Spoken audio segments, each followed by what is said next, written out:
What up, folks? Welcome back to ULTRAZILLA Toys, and today I have a review of the Power Rangers Legacy Power Rangers Zeo Gold Ranger.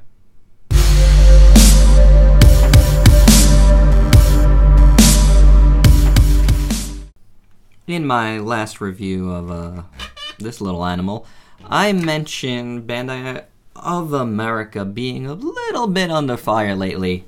Here's another reason why. But me personally, I don't think it's that bad. But we will get into that. What I'm talking about here is the Gold Ranger and like the parts that are supposed to be gold. They are gold. They're just a very different shade of gold. I don't think it's really yellow per se, or mac and cheese-ish, as most folks say. I just think it's not the proper metallic shade of gold.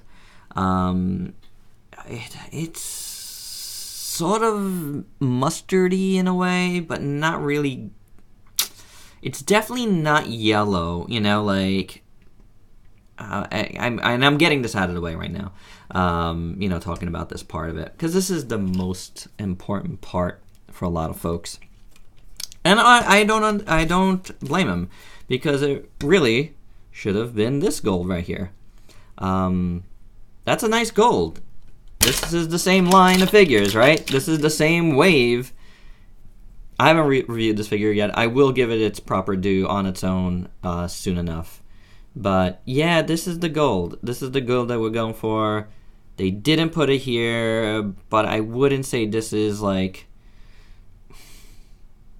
that yellow. You know, like I think it's more towards the gold side of things, because this gold, because this is definitely gold. It's just a lighter shade than this. It's not the same.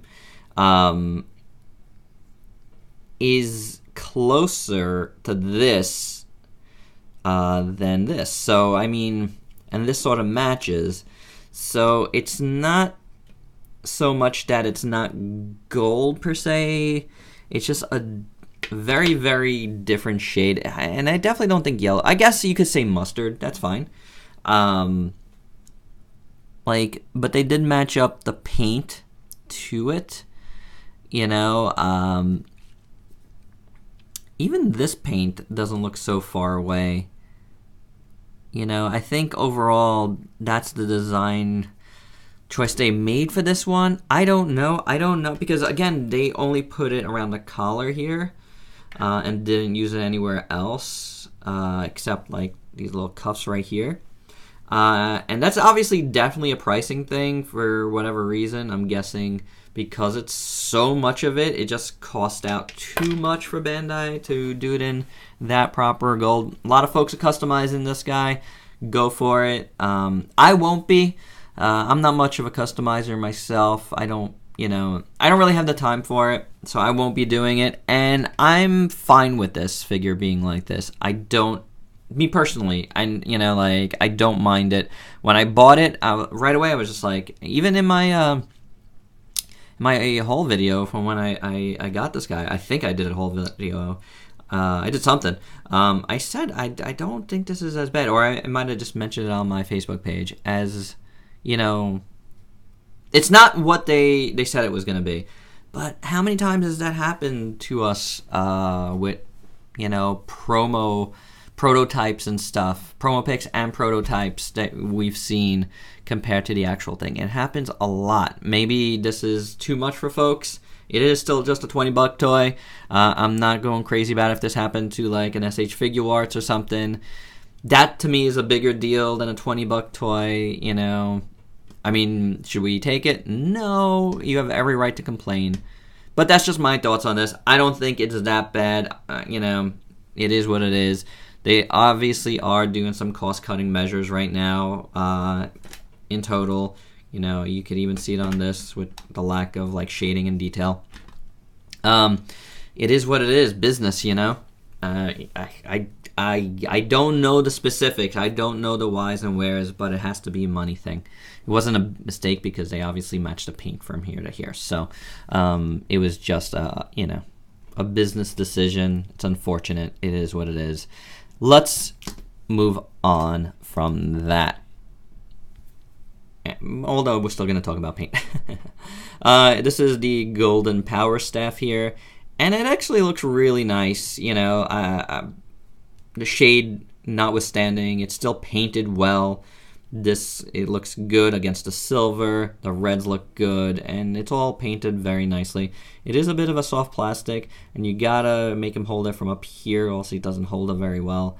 But it looks very nice. I gotta say, I really like it. The sculpt is really good. I have no problem with this at all. So, and that's the thing. Again, at least they matched it, guys. You know what I'm saying? They could have made it all different shades, and they didn't do that. So taking a look at the head sculpt, it looks really good. The paint is applied well. The sculpt is very nice. So that's pretty cool. I would say I wish they painted this color a little more. I feel like I can see the black through it a bit.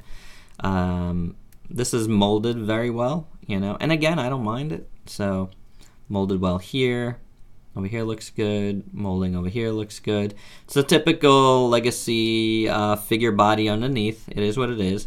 And I've said, you know, that's one of the reasons why I might not be getting this line for too much longer. But, you know, I've been picking them up super, super cheap at Target for $12.39. So, for that price, I'll continue getting them. After that, not so sure. So, yeah, I mean, it looks good. You know, the one thing I don't like is this slit here, and they did that to allow the waist crunch to work a little better, I think. But I wish, like, for me, this is more annoying than the actual, you know, lack of gold, real gold. So, yeah, that to me is more of a bother because I think that looks really ugly on the sides. So I wish they didn't do that. I might actually glue these together, some super glue, and that's it. I don't really care because, you know, you're not getting that much range from the ab joint. But let's transition to talking about the articulation. The ab joint gets you that far. The head is on a hinge, and I believe a ball joint in there. Ooh, I didn't notice how bad. There's a really bad molding mark right there. Wow, that looks horrible. The side of his head. So I don't know what happened there. Wow. You get a decent range of motion from his head. The shoulder is a little bit hindered by this chest piece here, but it's on a hinge and a swivel. You got a bicep rotation, you got a double jointed elbow, and you got a hinge and swivel at the wrist. We saw this. You got waist, ball jointed hips, really great range of motion, kicks this far, goes back, it doesn't really go back really well. That's the thing with a lot of these. Hip joint right there works well, although it is kind of ugly. Double jointed knee works good despite all the little accoutrements here. And you got a hinged ankle. So there you go. The articulation on these guys are always really good. I really dig that, no doubt. Yeah, I don't mind this figure. You know, like I don't. I mean, I'd be lying to you if I were. You know, I wish it was, but for what it is, I don't mind it. It could be better. You know, it is what it is. But, you know, you guys go and paint yours. You shouldn't have to. For sure. They should have given us all this. But what they gave us, I'm okay with. You know, it is points off, but I'm fine with it. That's how it compares to this guy. Do some size comparisons. Well, I don't really have too many figures on my my review desk right now, which is good. Here is SH Figure Arts Undertaker. And what else do we have here? Revoltech Spider-Gwen.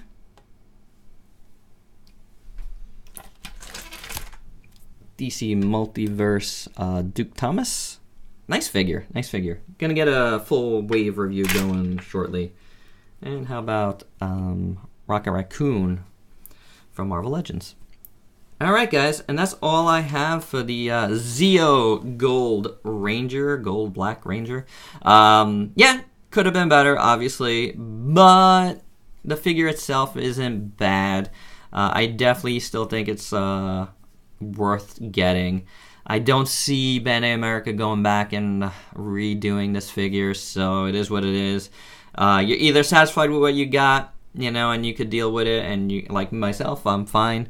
Or you could go paint it, or don't get it, you know? I'll vote with your wallet. Alright guys, so that's all I got. Please like, comment, subscribe, and share, and until next time, peace out, peeps.